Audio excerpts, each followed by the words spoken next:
Mga master, nakatanggap tayo ng isa pong statement of account galing sa GSIS, no? Ito po yung hiningi ko po dati na if ever mayroon pong available kayong SOA, pwede nyo pong ipadala sa akin at atin pong subukan na i-interpret. So atin pong pag-usapan ngayon kung ano po ba yung ibig sabihin ng mga nakapaloob ng statement of account na ito galing po sa GSIS. Ang loan na ito ay isa pong GSIS Financial Assistance Loan or GFAL. So hindi naman po available doon yung mga personal data ng atin pong sender, no? Kasi hindi naman po yun necessary talaga. Yung sa atin po is kung kayo po ay mag-request ng SOA from GSIS, pwedeng ganito rin po yung inyong po makukuha. And at least pag-usapan po natin yan ngayon kung how we will interpret this para inyo din pong matingnan yung inyo pong SOA at ma-interpret kung sakto ba yung mga naging payment. So unang-una po mga master, no, yung loan na ito was granted February 17, 2020. So dahil 17 yung petsa ng pag-grant, so yung start po ng kanyang amortization ay the following month. Kaya nga po itong first due date ay nasa March 1, 2020. Nasa left side po, no, sa itaas. Yung maturity date po niya is September 1, 2026. Ang GFAL ay 6 na taon lamang, no? Pero kung napapansin po ninyo, nag-extend ng 6 na buwan. Well, nangyari po kasi 2020, nagkaroon ng 6 months na loan moratorium ang GSIS. So, nung taon na yon, 6 na buwan, wala pong deduction, kaya normal po na mag-extend din ng 6 na buwan yung term ng inyo pong loan. Kaya naging September 1 yung kanya pong maturity date, na extend po ng 6 months. Ngayon dito po tayo sa gross loan amount, 500,000. Ito po yung maximum na pwede ma-avail sa GFAL dati. Net loan amount, ito po yung tanggap niya. From 500,000, nakatanggap siya ng 497,000. Pero yung loan talaga niya is 500 talaga. Tapos yung monthly installment ay 9,634. Included na po doon yung para sa loan redemption insurance or insurance ng inyong loan, LRI. So 9,634 monthly po yun, nakadeduct sa payslip, no, sa loob ng 6 na taon para po sa GFAL. Dito po tayo sa right side mga master, ito pong total actual payments, no. Kung makikita po ninyo, yung total actual payments po ng ating sender ay nasa 337,204, no. Total payment niya is 337 doon sa GSIS. Tapos yung monthly installment is 9,600. So ibig sabihin nito, nakapagbayad siya for 35 months already. No, yung natanggap ng GSIS na payment is equal to 35 months. Kasi yung 337,000 divide natin sa monthly amortization na 9,634. So yun po, ibig sabihin 35 months na yung natanggap ng GSIS na payment. Ngayon, tama ba yung 35 months? Di ba, pwede mo nyong isipin na baka palagi nadideduct, hindi naman umaabot sa GSIS yung payment. So, check po natin. 35 months, tandaan nyo po, 35 months yung kanya naging payment. Ngayon, start po ito 2020, March. Supposedly, yung first deduction. So, it means na from March until December, yun ay 10 months. Of course, included po doon yung March. 10 months. Dahil merong 6 months na loan moratorium sa taong 2020, so 4 na buwan lamang, no, yung payment niya noong 2020. Dahil 10 months from pag-grant ng loan or first amortization, 6 doon ay under loan moratorium, so 4 lamang yung payment niya for 2020. 12 months sa 2021, 12 months sa 2022. So that is already 28 months. Okay? 2020 hanggang 2022, 28 months na po yun, naging payment niya. So doon sa 35 months na natanggap ng GSIS, 28 until 2022. So ibig sabihin, 7 buwan yung payments niya na natanggap ng GSIS ngayong 2023. So it means na January to July, payment niya ay receive na ng GSIS. So, tama ba? Wala bang na-missing doon sa kanyang payment? Tama po. Okay? Dahil ngayon ay September 2, mayroon pong tendency na wala pang naging remittance for the month of August. So, talagang until July pa lang yung natanggap ng GSIS. So, tama po, 35 months yung na-receive ni GSIS from 2020 until July 2023. Walang nawala sa payment ng ating sender. So sa inyo po, pwede po ninyong ma-check din yung total actual payments, i-divide po ninyo sa inyong monthly amortization kung ilan po yung result, ano po yung result, yun po yung number of months na payment na natanggap ng GSIS. So ikwenta nyo na lamang po from your first payment kung anong buwan, no? Hanggang anong buwan yung natanggap ng GSIS. Then you will know if may nawala ba doon sa inyong nang ibayad or wala. So ganyan po. So dito po sa 337 ngayon meron pong breakdown. Yung 337,000 na payment niya sa loob ng 35 months. No, ito po yung breakdown. 6,650 na pupunta sa insurance ng kanyang loan. 203,000 ang payment pang principal do sa kanyang utang. Yung interest naman ay nasa 127,000. So ganun po. Sa loob ng 35 months, 127,000 yung interest na nabayaran niya sa GSIS. 203 para sa principal at 6,000 para sa insurance. Ngayon, kapag itong total payment sa principal na 203 ay atin pong i-minus mula doon sa kanyang gross loan amount na 500. Okay? So yung 500,000 yung kanyang utang. Nabayaran niya 203 sa loob ng 35 months. So, ang balanse ng kanyang loan ay nasa 296,000. Yun po ay makikita ninyo sa left side, balances on principal, 296,000. So, yung principal amount ng kanyang utang ngayon from 500 noong February 2020, ngayon po as of July 2023 ay nasa 296,000 pa. So okay na tayo dito sa right side, no, sa actual payments, yung breakdown. Dito tayo ngayon sa left side, itong balances. Okay? Bakit ang daming balances na nakasaad doon, no? So yung balances on principal, yun na po yung nabanggit natin kanina, 296. 500,000 yung utang, 203 yung naging payment, yung nasa right side. So yung balance ng principal loan niya ay nasa 296,000 as of now, no, as of July. So hindi pa po na-reflect dito yung payments sa August, no. Wala pa po natanggap sa GSIS o na-post kay GSIS na payment for the month of August. Ito pong 296 principal yan. Ngayon, bakit merong balances on insurance, balances on interest? Yung balances on insurance niya is 1,520.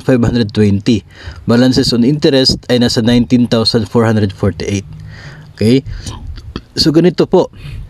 Ang nangyari dito ngayon ay itong balances on insurance at balances on interest, duda po natin nito ay doon sa nangyaring loan moratorium. Okay? Loan moratorium noong 2020 plus ang nangyari din itong balance for the month of August. Okay?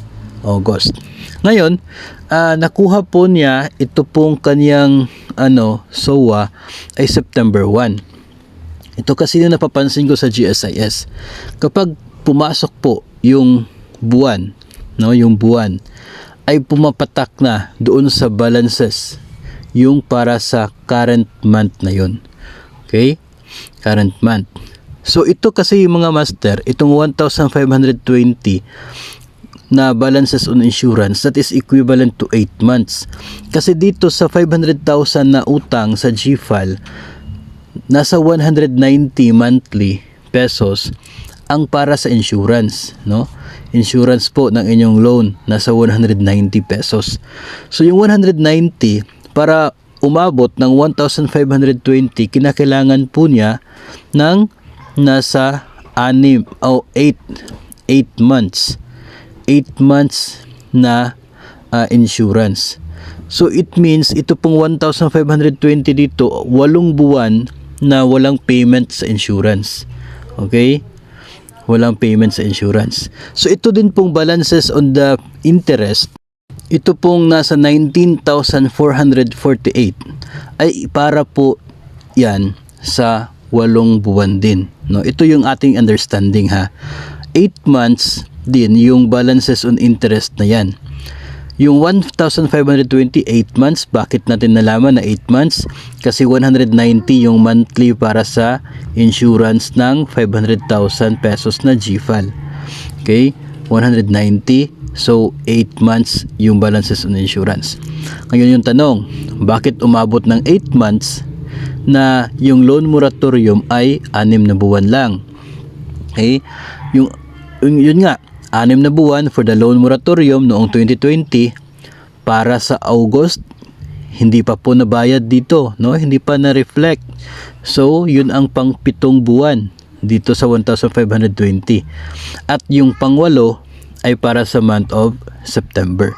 Kasi nga September 1 na nung kinuha itong SOA na ito. Siguro kung nakuha ito August 31, siguro itong balances on insurance ay good for 7 months lamang.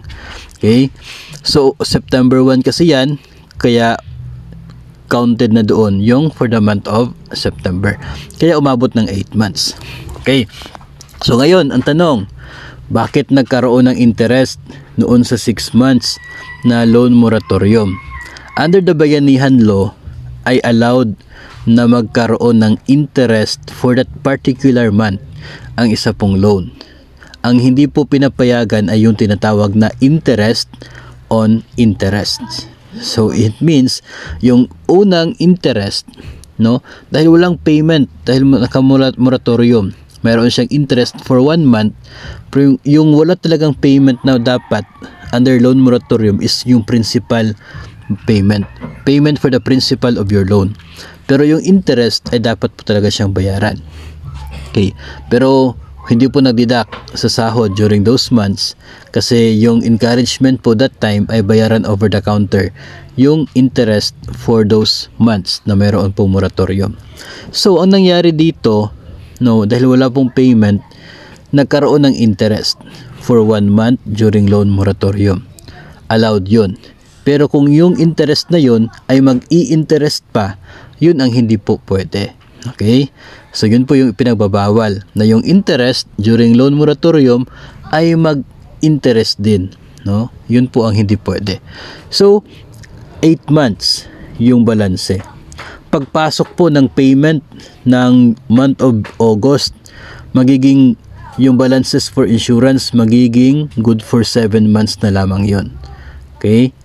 Kapag papasok yung September na hindi pa tayo October, no? Hindi pa dumating ng October 1, pumasok na yung payment for September.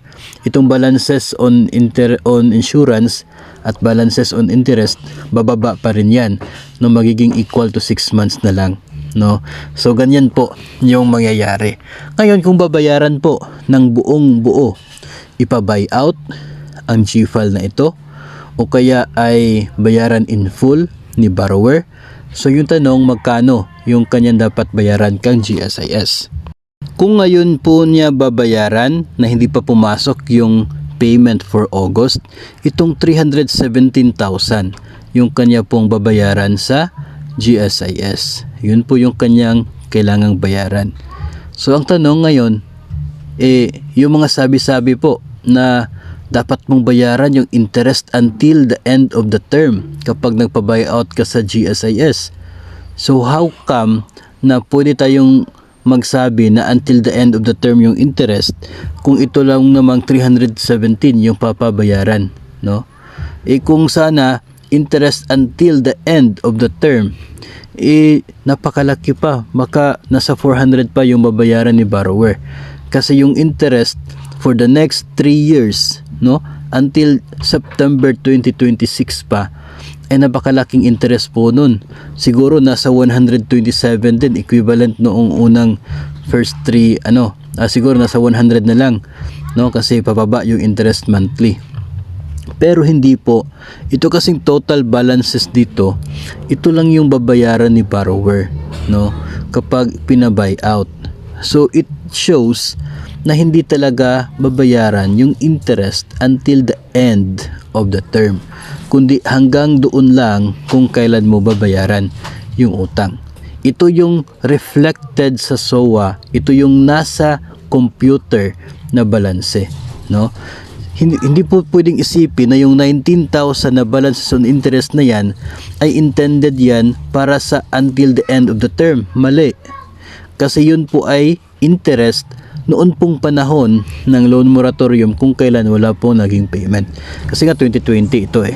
Pero kung 2021 granted itong loan na ito, ay wala po tayong pinag-uusapan dito tungkol sa loan moratorium kasi year 2020 nangyari yung moratorium na yon. Kung mayroon po kayong SOA dyan na katulad po nito na yung date granted ay 2021, pwede nyo rin pong ipadala sa atin at atin din pong pag-usapan para intindihin kung ano yung ibig sabihin ng mga nilalaman ng SOA na yon. So ito mga master ay atin pong pagkakaintindi dito po sa nilalaman ng SOA ng isang GFAL na loan ng isang GSIS borrower. Pinadala po ito sa atin at sinubukan po natin i-explain sa inyo dahil pare-pareho lang naman po yung forma ng SOA galing sa GSIS at pare-pareho lang naman po yung procedure sa pag-interpret natin kung mayroon po kayong personal na SOA dyan. So, yun po. Ganyan po yung pagkakaintindi nito at ganyan po yung paraan para tayo po ay makumbinsi na talagang walang nawala doon sa atin pong binabayad sa GSIS. No, in this case, katulad po nito. Pwede pong isipin ninyo na bakit sa loob ng 35 months na payment ko, hindi pa umabot sa kalahati yung naging payment o yung naging naging payment sa principal amount ng aking loan. Of course, kasi sa simula po ng inyong utang, malaki pa yung balanse sa principal amount kung saan kumukuha ng computation for the monthly interest. So mas mataas pa po yung interest during the first part of the loan until doon po sa kalagitnaan. Pero later on, dahil po lumiliit yung outstanding balance ng inyong utang, liliit din yung magiging monthly interest nito. So tataas yung magiging payment for the principal amount of your loan. So ganyan po. Hindi lamang po yun nangyayari sa GSIS, ganyan din po sa mga private lending institutions or mga PLIs na accredited ng Department of Education. So sana po ay meron po kayo napulot sa atin pong episode na ito tungkol po sa ating pag-interpret sa isa pong statement of account na GFAL.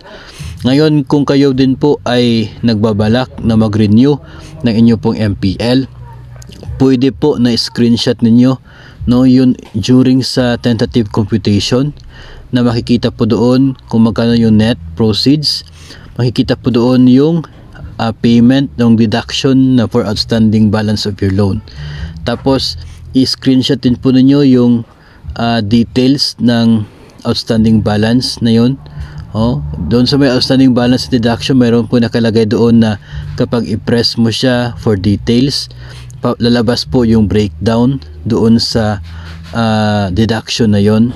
Pwede po yung screenshot at ipadala sa akin and susubukan po natin i-explain sa inyo kung bakit po tayo naniniwala na hindi interest until the end of the term yung binabawas sa inyo pong loan o kaya ay pinababayaran sa inyo kapag kayo ay nag-renew o nagpa-buyout ng GSIS loan. Totoo po na yung nakalagay sa computer, ganun kasi.